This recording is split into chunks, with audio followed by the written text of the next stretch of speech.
कन्या राशि के सभी मित्रों के जीवन में बहुत पॉजिटिव चेंज आने वाले हैं। बहुत महत्वपूर्ण एक प्लेनेट है शुक्र। सुख के कारक शुक्र ही होते हैं।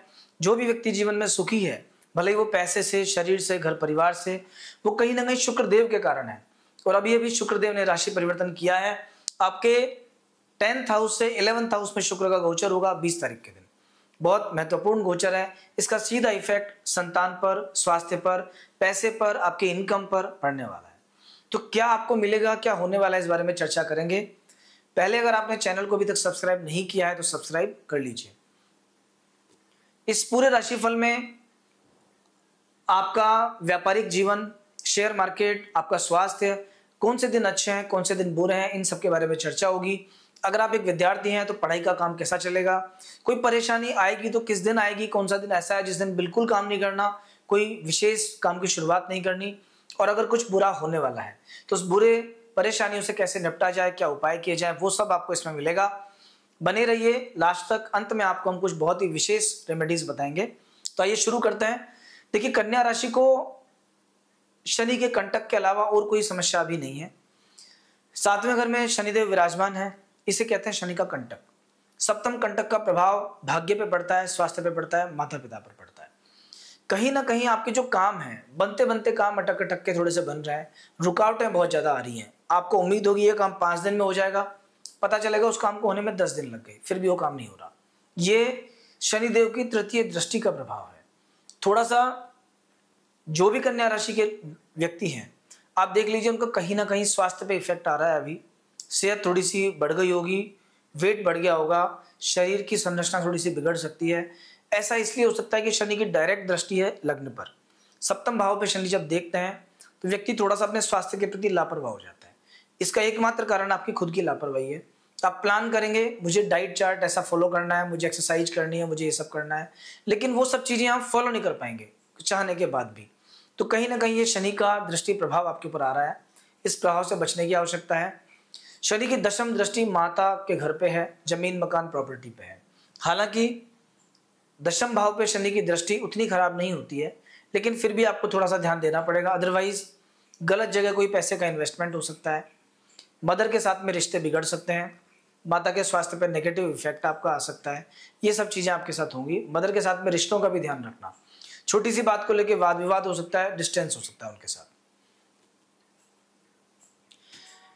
इसके अतिरिक्त अभी राहु 6ठे घर में विराजमान है। 6th हाउस में राहु के कारण व्यापार व्यवसाय बहुत अच्छा चलेगा। अगर आप एक व्यापारी हैं, व्यापार में एग्रेसिवली आगे बढ़ने का टाइम है। जो भी कुछ नया आप करना चाहते हैं, कोई प्लानिंग आपके दिमाग में, तुरंत आप कर डालो उसको। उसके लिए कोई वेट करना, इंतजार करना, समय को टालना, ये कतई अच्छा नहीं है। आज के समय में किया गया इन्वेस्टमेंट, आज के समय में किया गया एक्सपेंशन या कोई भी नया कार्य फ्यूचर में आपको लाभ देगा ही देगा। अभी ऐसा समय चल रहा है कि वो काम आगे जाके बढ़िया होगा ही होगा। शत्रु पक्ष से संभल के रहना। आपके घर परिवार से निकट के लोग निकल के शत्रु के रूप में आएंगे, आपके साथ बुरा करने की कोशिश करेंगे, बच के रहना पड़ेगा, वरना कोई षड्यंत्र आपके खिलाफ हो सकता है, आपके अगेंस्ट हो सकता है। विशेष तौर पर जिस जगह पर आप काम करते हैं, आपके बिल्कुल साथ बराबर में काम करने वाले लोग या जिन लोगों से आपका व्यवहार रहता है दिन रात, अच्छे मित्र हैं उनके साथ में, क्योंकि कन्या राशि के लोग थोड़े से सीधे होते हैं और जल्दी से भरोसा भी कर लेते हैं। और इसी कारण किसी को पैसा देने में ध्यान रखना, पैसा मत देना। अगर उधार पैसा दे दिया तो पैसे को वापस लेने के लिए आपको बहुत मशक्कत करनी पड़ेगी, बहुत दिक्कतें आएंगी आपको। इस पूरे सप्ताह की अगर मैं बात करूं तो जैसा मैंने आपको बताया कि भी एक मेजर चेंज शुक्र का होने वाला है।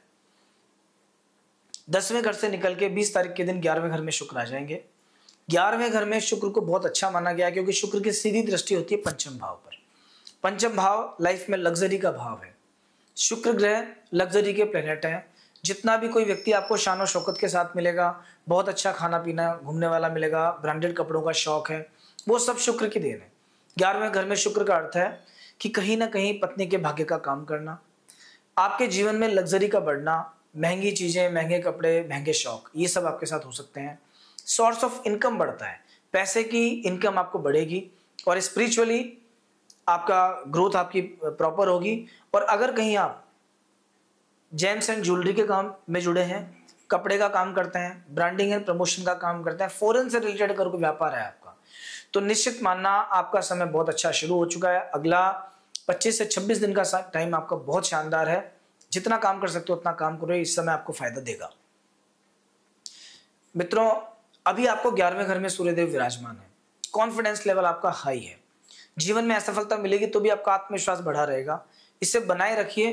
क्योंकि सप्ताह में 21 और 22 तारीख के दिन, ये दिन थोड़ा सा क्या होगा, सूर्य चंद्रमा का संयोग होगा, मनोबल आपका टूटेगा, आत्मविश्वास डाउन होगा, किसी काम का नेगेटिव रिजल्ट कोई सामने आ सकता है, तो परेशान होने की बिल्कुल आवश्यकता नहीं है। वीक का जो लास्ट डे है 23 एंड 24, ये 2 दिन ऐसे हैं जब आपको बहुत सावधानी बरतनी पड़ेगी किसी भी काम के अंदर। 23 और 24 तारीख का दिन सबसे खराब दिन है, किसी प्रकार का नुकसान हो सकता है, कोई काम का खराब रिजल्ट आ सकता है, बैठे बिठाए लोगों से झगड़ा हो सकता है। तो कोई भी नया काम, विशेष काम इस दिन में नहीं करना। अगर कोई इंपॉर्टेंट काम आपको करना है तो 18, 19 और 20 इन 3 दिन में कीजिए। इन 3 दिनों में भाग्य आपका साथ देगा, मेहनत का पूरा फल आपको मिलेगा, कहीं ना कहीं अच्छा खाने पीने पहनने को मिलेगा, आपको मन प्रसन्न रहेगा, डिसीजन मेकिंग बहुत अच्छा रहेगा। जो भी निर्णय आप लोगे 18, 19 और 20 इन 3 दिनों में वो दूरगामी परिणाम लॉन्ग टाइम में आपके लिए बहुत फायदेमंद है। ठीक है, तो 3 दिनों में ध्यान रखना। 23 के दिन, 23 तारीख के दिन अमावस्या तिथि है। हिंदू धर्म में अमावस्या के दिन कोई भी शुभ कार्य नहीं किया जाता है, तो सावधानी बरतना। कोई सी भी राशि है, कोई से भी ग्रह है, कोई सा भी लग्न है, 23 के दिन किसी नए काम की शुरुआत मत कर लेना, वो काम जी का जंजाल बन जाएगा। और भूल कर भी उधार तो देना ही मत। अगर आपका फाइनेंस का काम है तो 23 तारीख के दिन उधार ना लेना और ना देना। तो ये ओवरऑल आपका राशिफल है। सप्ताह बहुत अच्छा है, थोड़ा स्वास्थ्य पे फोकस करना है, पैसे के लेन देन में ध्यान रखना है। दोस्तों, ये राशिफल आपकी राशि पे आधारित है, लेकिन अगर आपको एग्जैक्ट परिणाम चाहिए तो कहीं ना कहीं आपको अपनी जन्म पत्रिका दिखवानी पड़ेगी। अगर आप चाहें, कमेंट बॉक्स में आपकी डेट ऑफ बर्थ, टाइम और आपका कोई भी क्वेश्चन आप हमें लिख के भेज सकते हैं, या जो व्हाट्सएप नंबर स्क्रीन पे आपको दिया हुआ है आप उस पर भी डाल सकते हैं। हम प्रयास करेंगे आपकी समस्या का समाधान करने का या आपको कुछ गाइड करने का। तो ये था आपका राशिफल। हमसे जुड़े रहने के लिए चैनल को अभी सब्सक्राइब कर लीजिए। अगले सप्ताह फिर आपसे मिलना होगा। जय श्री कृष्णा, जय श्री राम।